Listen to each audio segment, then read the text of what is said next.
Capítulo 1, Parte 1. 30 minutos sobre a Broadway, a última aventura de Jet Boy, Howard Waldrop. O campo de aviação Bonham em Shantak, Nova Jersey, estava fechado em razão do mau tempo. O pequeno holofote na torre mal expulsava a escuridão no nevoeiro rodopiante. Houve o som de pneus de carro no piso molhado em frente ao hangar 23. Uma porta de carro se abriu um momento depois fechou. Passos alcançaram a porta de serviço. Ela se abriu. Scooby Swanson entrou carregando sua Kodak Autograph Mark II e uma bolsa de lâmpadas de flash e filmes. Lincoln Trainer se ergueu do motor do P-40 excedente, que estava reformando para um piloto de linha aérea que o comprou no leilão por $293. A julgar pela forma do motor, devia ter sido pilotado pelos Tigres Voadores em 1940. O rádio na bancada de trabalho transmitiu um jogo. Link diminuiu o som. Oi, Link, disse Scooby. Oi, nada ainda? Não, estou esperando. O telegrama que ele mandou ontem disse que chegaria esta noite. É o suficiente para mim. Scooby acendeu um camel com uma caixa de fósforos Tree Torches que pegou na bancada. Soprou fumaça na direção da placa de absolutamente proibido fumar nos fundos do hangar. Ei, o que é isso? Ele caminhou até os fundos. Ainda em suas embalagens havia 2 extensões de asas vermelhas e 2 tanques de cerca de 1000 litros em forma de gota para instalar sobre as asas. A Força Aérea enviou ontem de São Francisco. Chegou outro telegrama para ele hoje. Você deveria ler, é quem está escrevendo a história. Link lhe deu as ordens do Departamento de Guerra. Para Jetboy, Tomlin, Robert, NMI, Origem, Campo de Aviação Bonham, Hangar 23, Shantak, Nova Jersey. 1. Efetiva esta data, 1200 horas Zulu, 12 de agosto de 1946. Você não está mais em serviço ativo. Força Aérea do Exército dos Estados Unidos. 2. Sua aeronave modelo experimental número série JB-1 está por meio deste retirada da ativa. Força Aérea do Exército dos Estados Unidos e repassada a você como aeronave particular. Material de apoio da FAA ou do Departamento de Guerra não será mais enviado. 3. Registros, comendas e prêmios repassados em envio separado. 4. Nossos registros mostram que Tony Robert NMI não obteve brevet. Por favor, entre em contato com o CAB para cursos de certificação. 5. Céu limpo de vento em popa. Por Arnold HH 100 Firewall. Referência: Ordem Executiva 2, 8 de dezembro de 1941. O que é essa coisa de ele não ter brevet? Perguntou o jornalista. Vasculhei o arquivo sobre ele. Tem 30 centímetros de espessura. Droga, ele deve ter voado mais rápido e mais longe. Derrubado mais aviões que qualquer um. 500 aviões, 50 navios. Ele fez isso sem um brevet? Link limpou a gordura do bigode. Aquele era o garoto mais louco por aviões que eu já vi. Em 1939, não podia ter mais de 12 anos. Ouviu falar que havia um emprego aqui. Apareceu às 4 da manhã. Fugiu do orfanato para fazer isso. Vieram pegá-lo, mas é claro que o professor Silverberg o contratou, acertou isso com eles. Silverberg, o que os nazistas mataram friamente? O cara que fez o jato? Anos à frente de todo mundo, mas esquisito. Montei o avião para ele. Bob e eu fizemos isso à mão. Mas Silverberg fez os jatos, os motores mais desgraçados que já vi. Os nazistas e os italianos e Whittle, na Inglaterra, haviam começado os deles. Mas os alemães descobriram que alguma coisa estava acontecendo aqui. Como o garoto aprendeu a voar? Acho que ele sempre soube, disse Lincoln. Um dia ele está aqui me ajudando a dobrar metal, no dia seguinte ele e o professor estão voando a 650 km por hora, no escuro com aqueles primeiros motores. Como eles mantiveram o segredo? Não muito bem. Os espiões vieram atrás de Silverberg, queriam ele e o avião. Bob tinha saído com ele. Acho que ele e o professor sabiam que havia alguma coisa. Silverberg lutou tanto que os nazistas o mataram. Depois foi o escândalo diplomático. Na época, o JB-1 só tinha 6 armas calibre 30 e não sei onde o professor as arrumou. Mas o garoto cuidou do carro cheio de espiões com isso e aquela lancha no Hudson cheia de gente da embaixada. Todos com vistos diplomáticos. Só um segundo, Link se interrompeu. Fim de uma rodada dupla em Cleveland, na Blue Network. Ele aumentou o volume do rádio fio de metal que estava acima do quadro de ferramentas. Sanders para Penkelfuss, para Volstad, uma jogada dupla. É isso, então o Sox perdeu 2 para o Cleveland, voltaremos. Link desligou. Lá se vão 5 pratas, disse ele. Onde eu estava? Os alemães mataram Silverberg e Jet Boy se vingou. Ele foi para o Canadá, certo? Se juntou à Força Aérea Canadense extraoficialmente. Lutou na Batalha da Grã-Bretanha, foi para a China com os Tigres contra os Japas, estava de volta à Grã-Bretanha para Pearl Harbor. E Roosevelt o colocou no serviço ativo? Mais ou menos. Sabe, tem uma coisa engraçada sobre a carreira dele. Ele luta a guerra inteira, mais que qualquer outro norte-americano, do final de 1939 até 1945. E então, bem no final, desaparece no Pacífico. Durante um ano todos achamos que ele estava morto. Então, eles o acham naquela ilha deserta mês passado e agora está voltando para casa. Houve um zumbido alto e fino, como um avião a hélice em um mergulho. Vinha do céu seu nebuloso do lado de fora. Desculpe pegou o terceiro camelo. Como ele consegue pousar nessa sopa? Tem um radar para todos os climas, tirou de um caça-noturno alemão em 1943. Poderia pousar aquele avião na lona de um circo à meia-noite. Eles foram até a porta. Duas luzes de aterrissagem, girando, perfuraram a neblina. Elas baixaram até a extremidade oposta da pista, se viraram e voltaram pela pista de taxiar. A fuselagem vermelha brilhava a luz em volta em cinza da pista de pouso. O bimotor de asa alta virou na direção deles e deslizou até parar. Link Trainer colocou um conjunto de travas duplas sobre cada um dos dois trens de pouso traseiros de 3 rodas. Metade do nariz de vidro do avião se levantou e deslizou para trás. O avião tinha 3 projeções de canhões de 20 mm na base das asas entre os motores e uma abertura para 75 mm abaixo e à esquerda da borda da cabine. Tinha um leme alto e fino, os profundores traseiros tinham a forma de cauda de uma truta de rio. Sob cada profundor havia a abertura para um cano de metralhadora voltado para trás. As únicas marcas no avião eram 4 estrelas fora do padrão da Firewall, em um medalhão negro e o número de série JB1 no alto da asa traseira direita e no fundo da esquerda, e abaixo do leme. As antenas de radar no nariz pareciam algo em que se podia agregar salsichas. Um garoto vestindo calças vermelhas, camisa branca, capacete azul e óculos saiu da cabine e pisou na escada deslizante do lado esquerdo. Tinha 19, talvez 20. Tirou o capacete e óculos. Tinha cabelos castanhos, claros e encaracolados, olhos castanhos e era baixo e corpulento. Link, disse ele. Abraçou o homem gorducho, dando tapinhas em suas costas durante 1 minuto inteiro. Scoop tirou uma foto. Ótimo ter você de volta, Bob, exclamou Link. Ninguém me chama assim há anos. É realmente bom ouvir isso de novo. Este é Scoop Swanson, disse Link. Ele vai te fazer famoso novamente. Eu preferia dormir, comentei, apertando a mão do repórter. Há algum lugar por aqui onde possamos comer ovos com presunto? O barco se dirigiu a dock em meio ao nevoeiro. No porto, um navio terminou de limpar os porões e estava se virando para seguir rumo ao sul. Havia 3 homens na amarração, Fred, Ed e Fillmore. Um homem saiu do barco com uma maleta nas mãos. Fillmore se inclinou e deu uma nota de 5 e 2 de 20 ao cara no leme do barco. Depois ajudou o sujeito com a maleta. Bem-vindo ao lar, Dr. Todd. É bom estar de volta, Fillmore. Todd vestia um terno folgado e um sobretudo, embora fosse agosto. Levava o chapéu baixado sobre o rosto e deixe um brilho metálico refletia as luzes fracas de um armazém. Este é Fred e este é Ed, disse Fillmore. Eles estão aqui apenas para a noite. Oi, disse Fred. Oi, disse Ed. Caminharam de volta até o carro, um Merc 46 que parecia um submarino. Entraram com Fred e Ed vigiando os becos enevoados dos 2 lados. Depois Fred foi para trás do volante e Ed para o banco do carona, com uma escopeta calibre 10. Ninguém está esperando por mim. Ninguém se importa, disse o Dr. Todd. Todos que tinham algo contra mim estão mortos ou se tornaram respeitáveis durante a guerra e fizeram fortuna. Sou um homem velho e cansado. Vou para o interior criar abelhas, apostar em cavalos e investir na bolsa. Não está planejando nada, chefe? Absolutamente nada. Ele virou a cabeça quando passaram por um poste de luz. Metade de seu rosto havia desaparecido, uma placa lisa ia do queixo até a linha do chapéu, da narina à orelha esquerda. Para começar, não consigo mais atirar. Minha noção de profundidade não é como costumava ser. Não surpreende, disse Fillmore. Ouvimos dizer que alguma coisa aconteceu em 1943. Eu estava em uma operação tanto lucrativa fora do Egito, enquanto o Africa Corps desmoronava, levando pessoas de um lado para o outro por uma taxa em aviões supostamente neutros.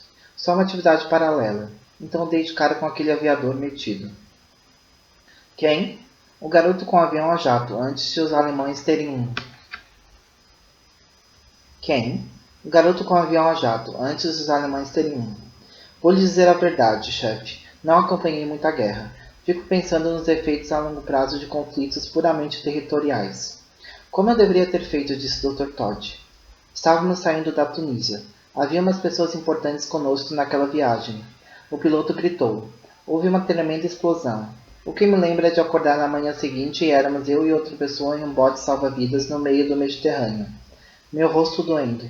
Eu me levantei. Alguma coisa caiu no fundo do bote. Era meu olho esquerdo.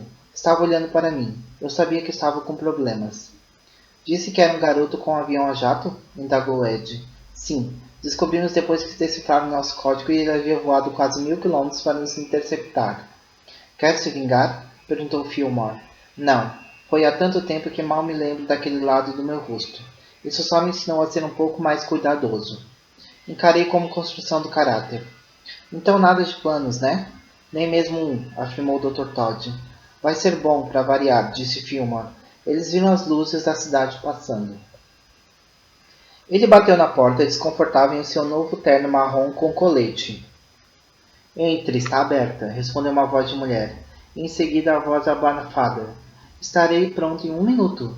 Jetboy abriu a porta de carvalho do saguão e entrou no aposento, passando pela divisória de tijolos de vidro. Uma bela mulher estava de pé no meio da sala, o vestido nos braços erguidos à altura da cabeça. Vestia corpete, cinta-liga e meias de seda. Puxava o vestido para baixo com uma das mãos. Jetboy virou a cabeça corado e chocado. Oh, disse a mulher. Oh, eu? Quem? Sou eu, Belinda, disse ele, Robert. Robert? Bob. Bob Tony. Ela o encarou por um momento, as mãos cruzadas sobre a frente do corpo, embora estivesse totalmente vestida. Ah, Bob, disse ela, indo até ele, abraçando-o e dando-lhe um grande beijo na boca. Era o que ele havia esperado durante 6 anos. Bob, ótimo ver você. Eu estava esperando outra pessoa. Algumas amigas. Como me encontrou? Bem, não foi fácil. Ela recuou. Deixe-me olhar para você. Ele olhou para ela. Na última vez em que a viu, ela tinha 14 anos, parecia um garoto, ainda no orfanato. Era uma garota magra com cabelos louros escuros. Uma vez, quando ela tinha 11 anos, quase o nocauteou. Era um ano mais velha do que ele. Então ele foi embora, trabalhar no campo de aviação, depois lutar com os britânicos contra Hitler. Escreveu para ela sempre que pôde durante a guerra, após a entrada dos norte-americanos. Ela havia deixado o orfanato e sido colocada em um lar adotivo. Em 1944, uma de suas cartas voltou com a marcação mudou-se sem deixar endereço. Então ele ficou perdido no último ano. Você também mudou, disse ele. Assim como você. É. Acompanhei os jornais durante a guerra. Tentei escrever para você, mas acho que as cartas nunca chegaram. Depois disseram que você havia desaparecido no mar e eu meio que desisti. Bem, desapareci, mas me encontraram. Agora estou de volta. Como tem passado? Muito bem, desde que fugi de um lar adotivo. Disse uma expressão de dor passando pelo rosto. Não sabe como fiquei contente de sumir dali.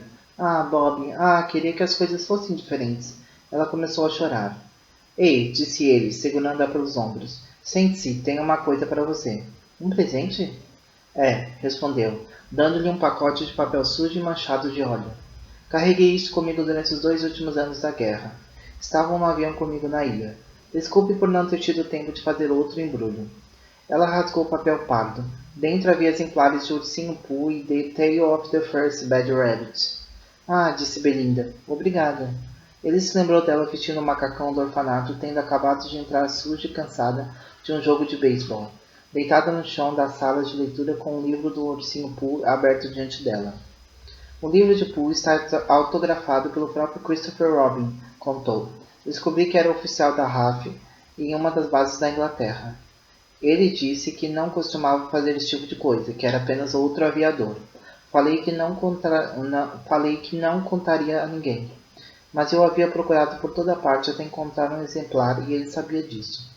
Este outro tem uma história. Eu estava voltando quase ao anoitecer, escoltando os peixes a 7 com problemas. Ergui os olhos e vi 2 caças noturnos alemães chegando, provavelmente em patrulha, tentando pegar um Lancaster antes que passassem sobre o canal.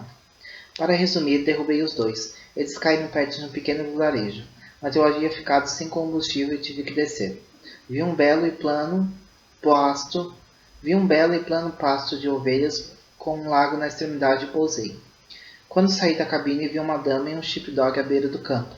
Ela tinha uma escopeta. Quando chegou perto bastante para ver os motores e os adesivos, ela disse: Boa pontaria. Não querem entrar para jantar e usar o telefone para ligar para o comando de caça? Podíamos ver os dois ME-110 queimando à distância. Você é o famoso Jetboy. Temos acompanhado seus feitos no jornal de Surrey. Sou a Sra. Hillis, disse ela, estendendo a mão. Eu a apertei. Sra. William Hillis? E aqui é Surrey? Sim, respondeu. Você é Beatrix Potter, falei. Suponho que sim, disse ela.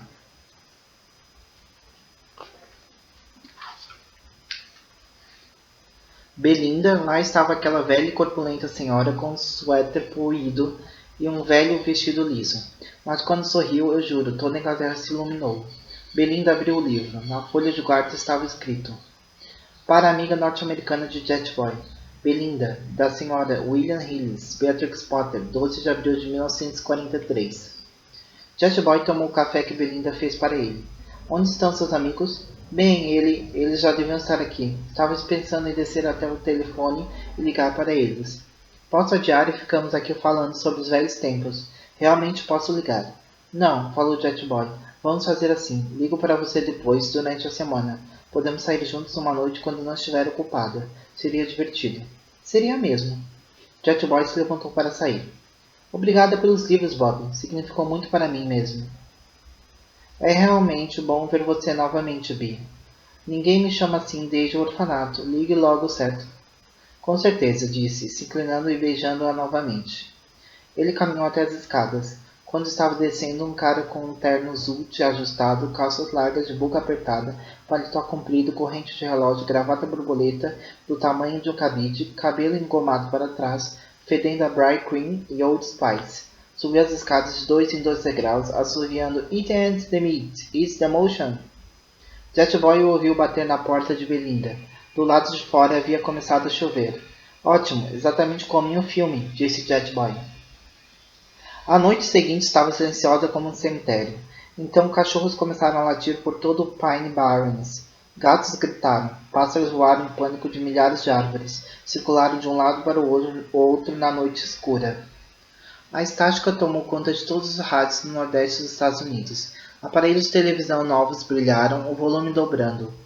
Pessoas reunidas ao redor de Dummonts de 9 polegadas deram pulos para trás com barulho e o brilho repentinos. Chocados em suas próprias salas, em bares e em calçadas diante de lojas de equipamentos por toda a costa leste. Para os que estavam ao ar livre, aquela noite quente de agosto foi ainda mais espetacular. Uma fina linha luminosa bem no alto se deslocou, brilhante ainda caindo. Então se expandiu, o brilho aumentando, transformado em um bólido azul esverdeado, pareceu parar e depois se transformou em 100 faíscas cadentes que se apagaram lentamente no céu escuro estrelado. Algumas pessoas disseram ter visto outra luz menor alguns minutos depois. Ela pareceu pairar, depois acelerou na direção oeste, ficando mais escura à medida que avançava. Os jornais estavam cheios de histórias sobre os foguetes fantasmas na Suécia naquele verão. Era uma temporada sem muita novidade. Alguns telefonemas para o Departamento de Meteorologia ou bases da Força Aérea do Exército receberam a resposta de que provavelmente eram desvios da chuva de meteoros Delta Aquaridius.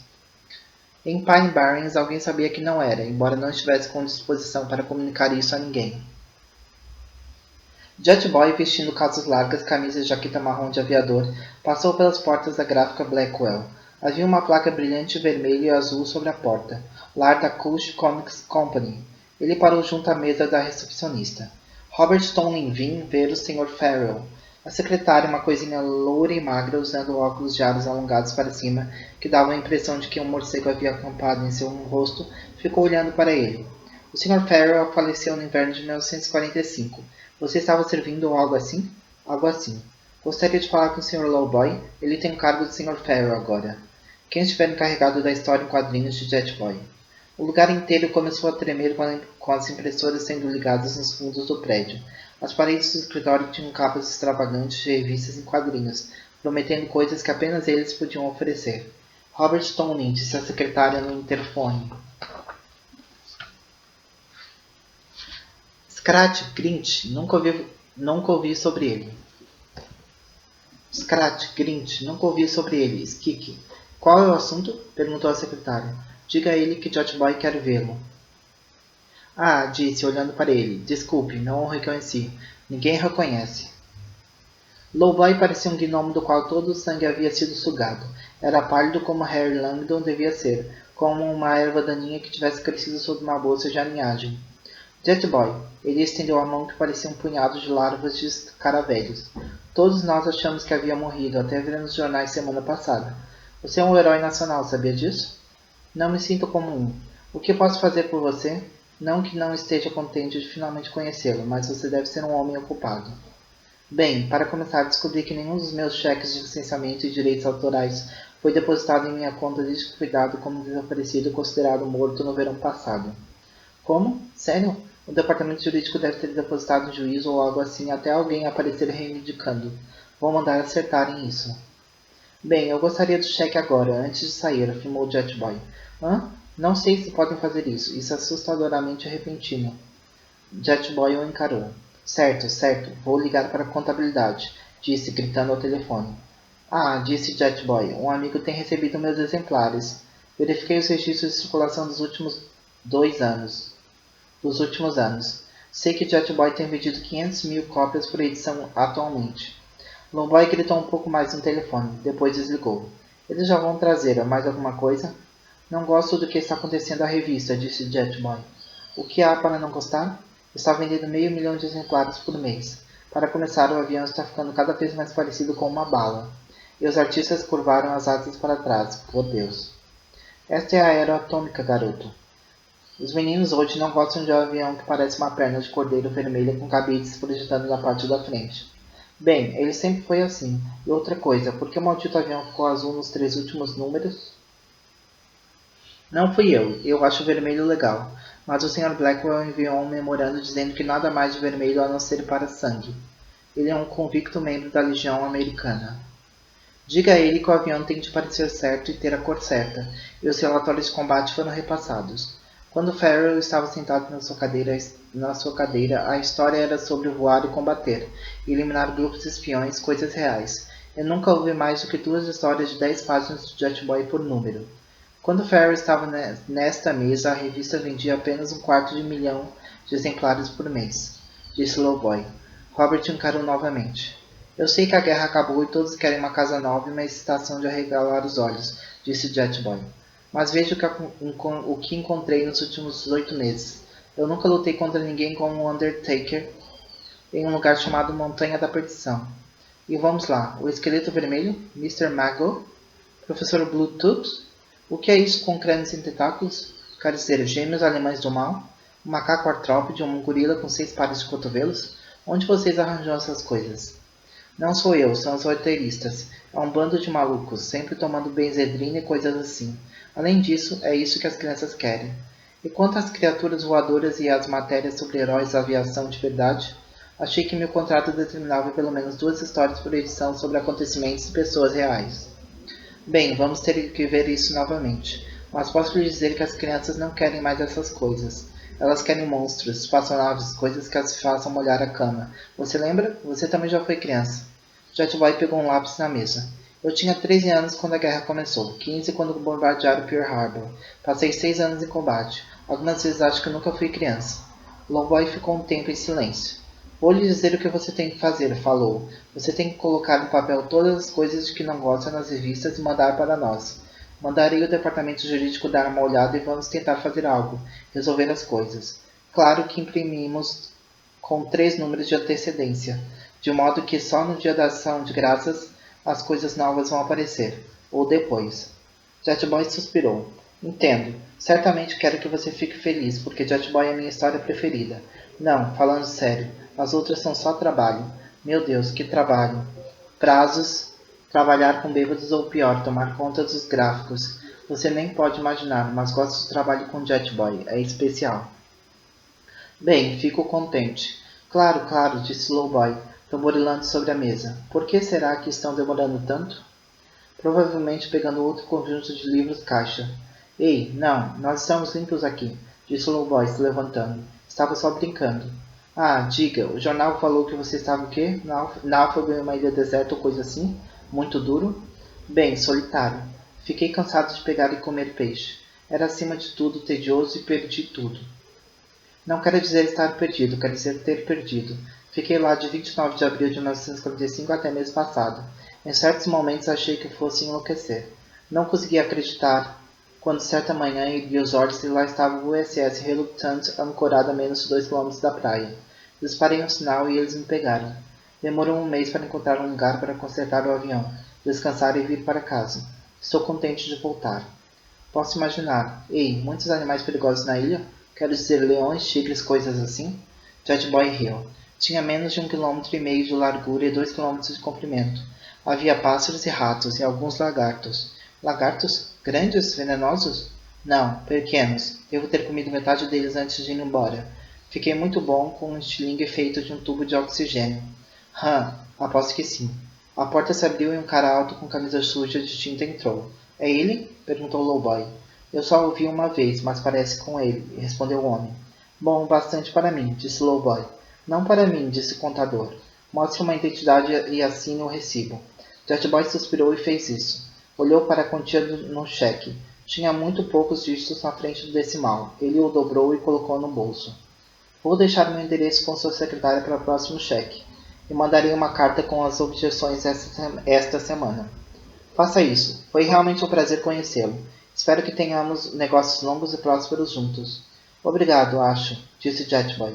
Ele e o contador saíram. Lowboy se sentou em sua cadeira giratória, colocou as mãos atrás da cabeça e olhou para a estante do outro lado da sala. Então disparou para frente, agarrou o telefone e discou 9 para pegar uma linha. Ligou para o roteirista-chefe de Jetboy.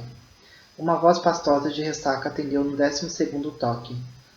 Tire toda a merda da sua cabeça, aqui é Lowboy. Imagine isto, especial de 52 páginas, edição com uma única história. Pronto? Jetboy na Ilha dos Dinossauros. Sacou? Vejo muitos homens das cavernas, um grande como você chama Rex Rey. Como? É um tiranossauro. Talvez um punhado de soldados jovens retardatários. Você sabe. Talvez até mesmo samurais. Quando? Quando? Tirados de seu rumo em 1100 depois de Cristo? Cristo. Como quiser. Você sabe exatamente do que precisamos. Agora é o quê? Terça. Você tem até 5 da tarde de quinta, certo? Pare de reclamar. São 150 pratas rápidas. Nós nos vemos. Desligou. Depois chamou um desenhista e disse o que queria para a capa.